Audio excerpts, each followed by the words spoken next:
You want to finish that? Yeah. I thought we finished that. We ran out of tape a little bit, so I just Oh, I want to make see. sure we covered it. So you're talking about the blue Anyway, suits? Roger, while he was doing my show, Richard Nixon came on the show. And I told him to put Richard Nixon in his office. I said, because the people are driving crazy in the green room. And he said, yeah, that's a good idea. And he's sitting there with Richard Nixon, and he just said very boldly to him, he said, I know you want to be president, and you're not going to be until you learn about this medium, television. Because I'm sure you remember, every shot you ever saw of Richard Nixon on television, close-up, was not good. And he had to be taught that he was in the booth, and he'd tell the technical director, press camera 3, bingo, good shot. The others, he'd take all the bad shots out. So he really helped him and went to work for him. And that's when he left me, and he followed up by George W. Bush, not his father, Mr. George Bush. And then he handled Governor Voinovich in Cleveland, got him in to the Senate. He took John Glenn's seat, and he's very close to us because my daughter married his brother. You're talking about George Voinovich's. He married George's younger brother, Paul. And so we were very close to George. And actually, when they said, Roger's going to, how good is Roger Ailes? I said, you'll never have anybody better working for you. He really knows, he's the smartest man I've ever known, truly the smartest. And he did a tremendous job, made all kinds of money doing that. Then he went to Fox, and look what's happened. I mean, they're burying CNN and people like that in the ratings, almost 2-1. And so he hasn't made many mistakes. Do you think some of the elements that he created and worked with you on the Mike Douglas show appear in his later work? Do you see it? No, because it was entirely different than doing my show, what he did politically. Now it's another story. I mean, he really has the answers. And when people say, what are people watching on television? He will just bowl you over with the information. He's brilliant. And look what he's done with that Fox News. It's amazing. Everybody, and he told the greatest story on O'Reilly, Bill O'Reilly, who came to work for him, and he had him on at 6 o'clock, and he wasn't getting any ratings to speak of. And all of a sudden, he said, I better leave here. I'm holding you back. O'Reilly said to Roger. He said, no, I got a plan for you. And he put him on at 8 o'clock and a repeat at 11. He's home free. It's a big hit. Big hit. So he's somebody you want to listen to. Going back to those early days in Cleveland, talk about how the show started, how the concept came about, and how you were able to... Well, they brought me in to start the show in Cleveland, and what they wanted to do initially, there was a show there called the 1 O'Clock Club. It was on at 1, needless to say, and Woody said, I'm going to put you on at 12:30. And he said, what about a co-host? And I said, he wanted to just use people, local people. I said, no, if I have a co-host, make it a star, book a star. These picture people will all come in to do the show. He said, in Cleveland? I said, yes, they'll come here. And as luck would have it, I got the greatest plug in all of life. Bob Hope, who's from Cleveland, went on the Jack Parr show, and he had been on my show earlier that day, and he said, there's a kid in Cleveland who does a show. He sings great. It's just a fabulous show, and he lets you talk. And you know something? That went through the business like you can't believe. Suddenly, we were getting people flying from here to Cleveland to do the show. Everybody say, and I kept saying, how will we ever get people to come here? And, you know, when we were in Philadelphia, it was right on the way to New York, 90 miles from New York. You know, the proximity to New York was perfect. But we were a long way from New York. And they came after that plug on the Jack Parr show. all the stars were listening. Say, hey, I think I'll try that. Get on that show and see what happens.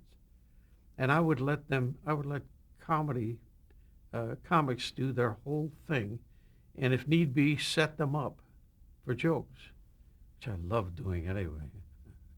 And it worked. It just worked. In no time, we were outrating the CBS soaps, which is unheard of.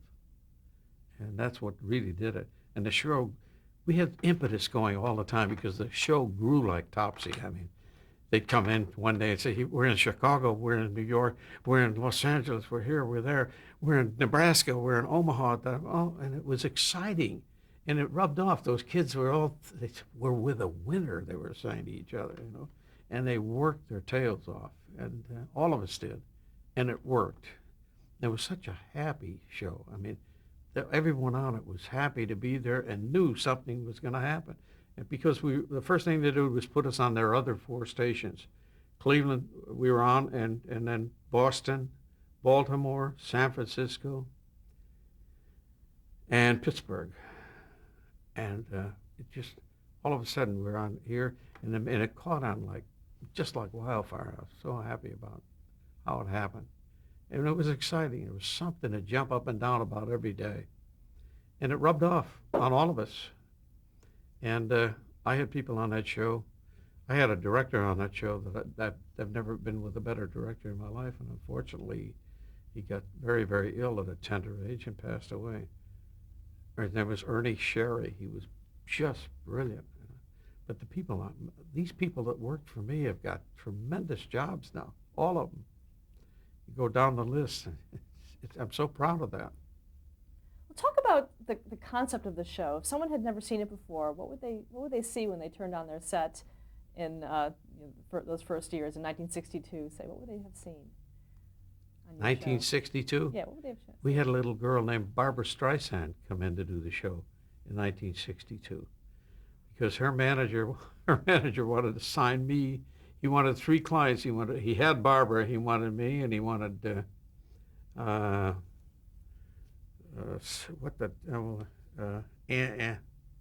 greatest performers, English fellow.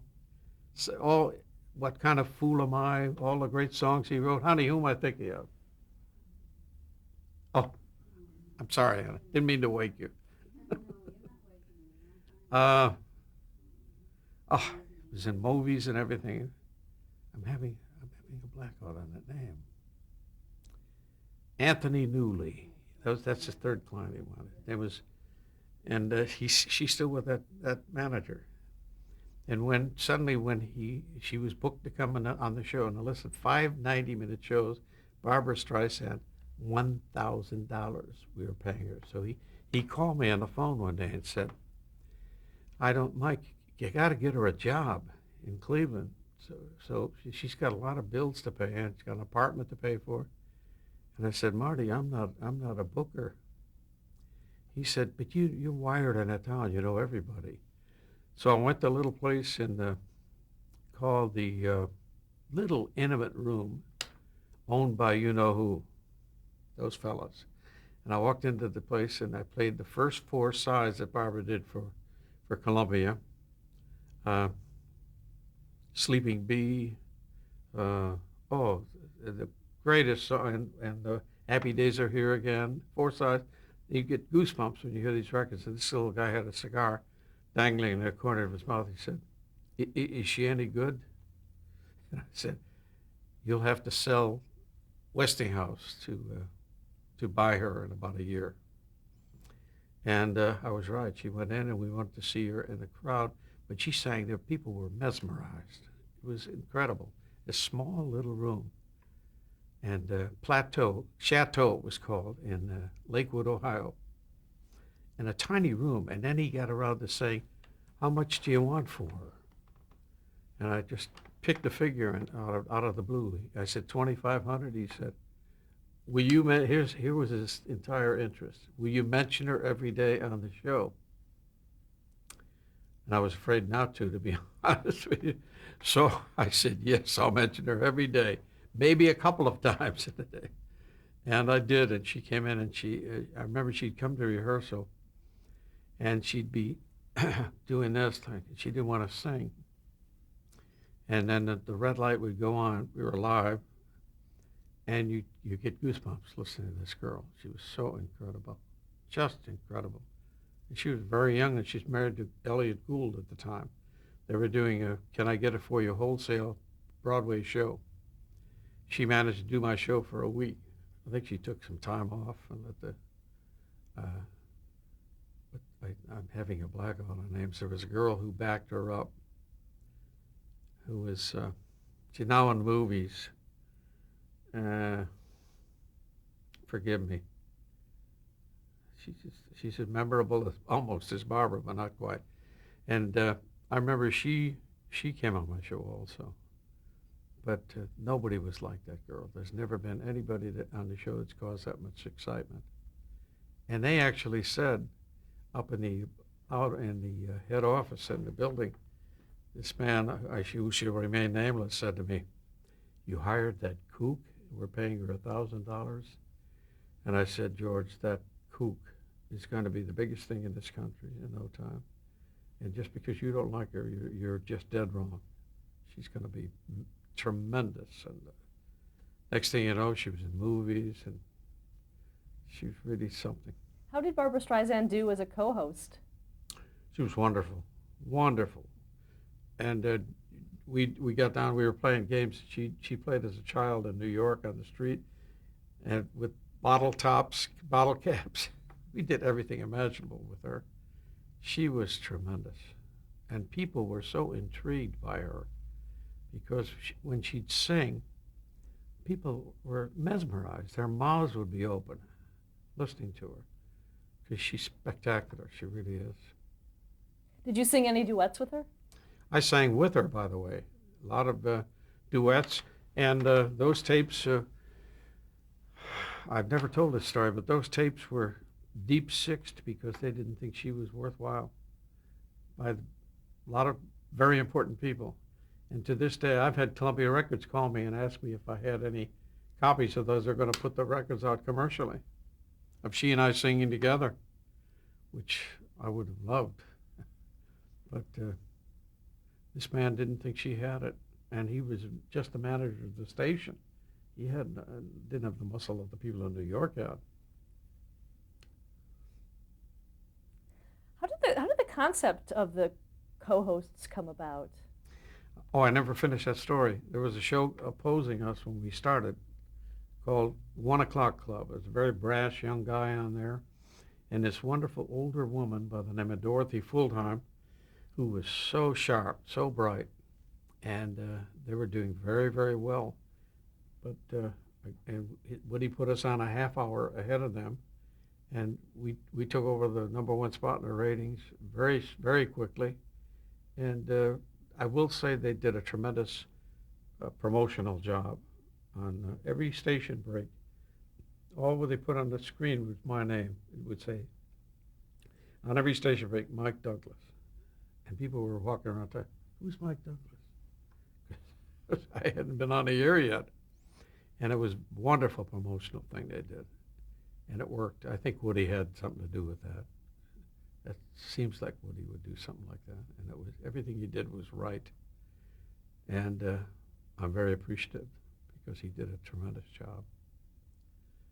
We were talking about co-hosts, about how the idea of having a co-host for a whole week came up. The reason he did the co-host, because the show we were going to oppose was a guy and this older woman. His name was Bill Gordon, and she was Dorothy Fuldheim. And he wanted to he had local people in mind, and I said, "No, Woody," I said, "if you want real impact, why don't you hire picture stars that are no longer that busy, but everybody knows them?" As an example, Joe E. Brown, remember him? Jerry Lester, who had the Broadway open house before The Tonight Show, which became The Tonight Show.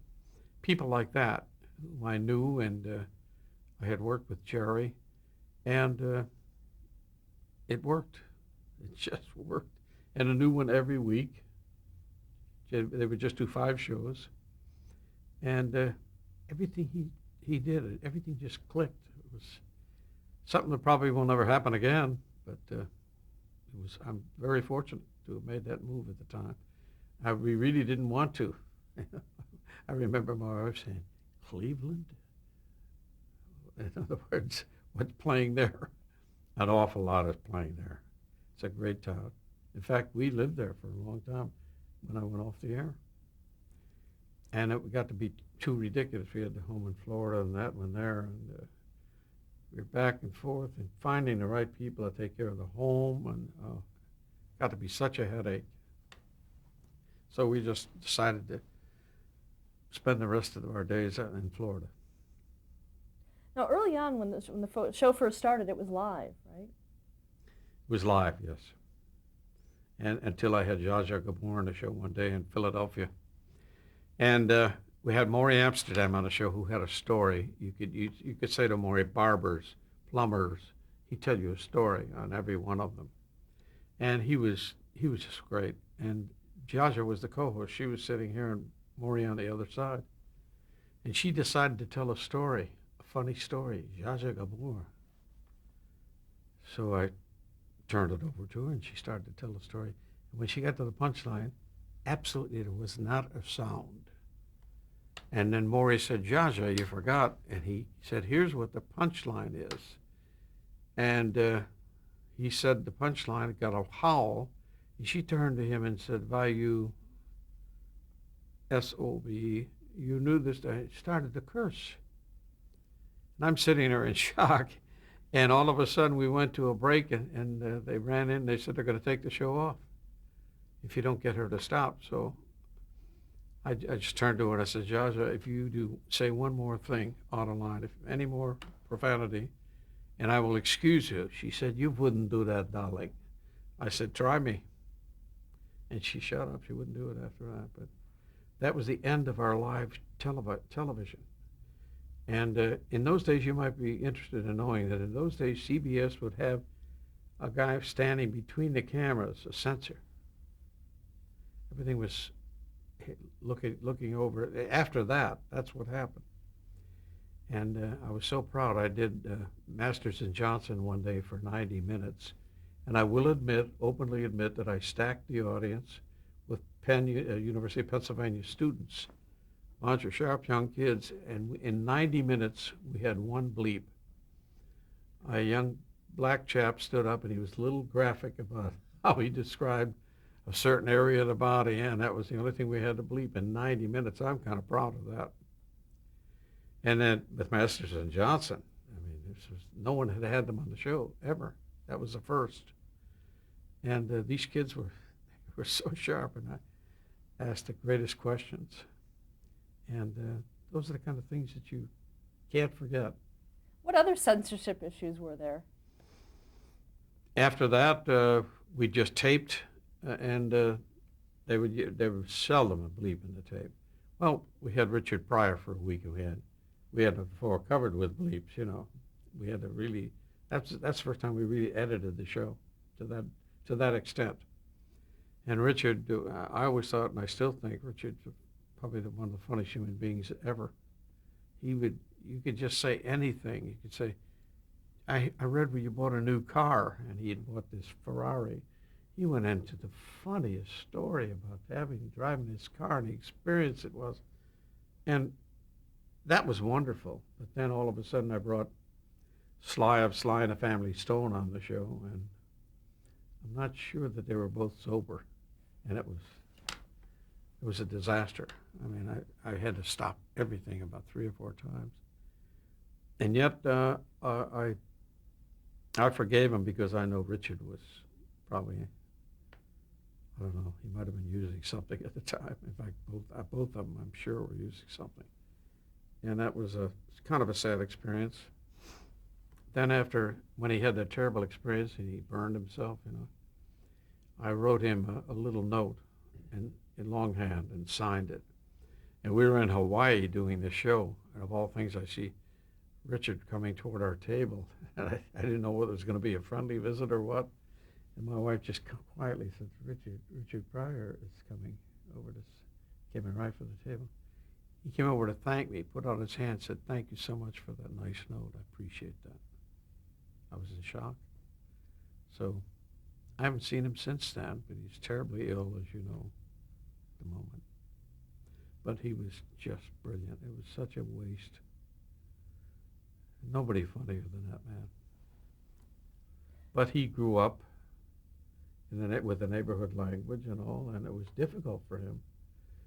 A very, very funny thing happened. I had, when Richard was on the show, Milton Berle came on and had written a book about his conquest with the ladies, and how, and he was mentioning names, and he said, he told an incident and something that happened with this affair he had with this woman, and Richard is being very quiet. I'm thinking a bomb's going to go off any minute, and Berle said, and of course, you'd be surprised to know who that was, and Richard Pryor said, Eleanor Roosevelt.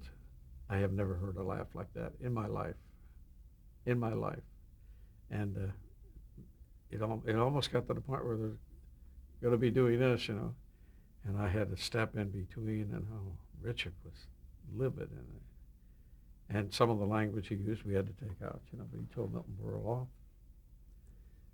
But those are moments that you can't forget because there were so few of them, and they're so memorable, Were there rules for co-hosts? When a co-host was signed on, what were they told?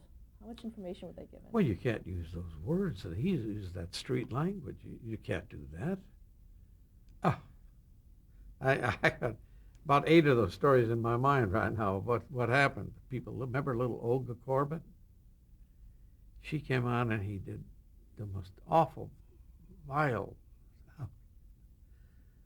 monologue or whatever he did in her behalf, and I thought, how can you? I said, we went to a commercial. We're going to have to cut all that out. I mean, that's not even funny what you did. And this girl was an Olympic champion. You can't say things like that to her. He was just out of it, and I had no way of controlling it. How did you work with the co-host? Were the lines scripted at all, or did Nothing. you have any rehearsals? They tried that, and it was there's nothing like spontaneity when it's right. People know if I have a co-host coming on, I go backstage and I say, I'm going to say this, and this is what it'll be just absolutely flat, meaningless. But if you can get something spontaneous going, it's easy. If you ask the right questions. But it was that was in fact, when the show started, they would have me go to the hotel and have breakfast with the co-host, male or female, come down and have breakfast with me. It was the most boring thing ever, and I cannot tell you how many great interviews I left in that coffee shop. And I said to him one day, I said, I'm not going to do that anymore. He said, why not? I said, because I left 3 or 4 shows over in that coffee shop. Great stuff that could have been on the air or live. See, this is what I had to teach these kids. They had no experience. They had done very little television. And I had done very little television, but I knew from having done nightclub work, people are liable to say anything to you in a nightclub, especially when they don't know you. And you had to have a defense.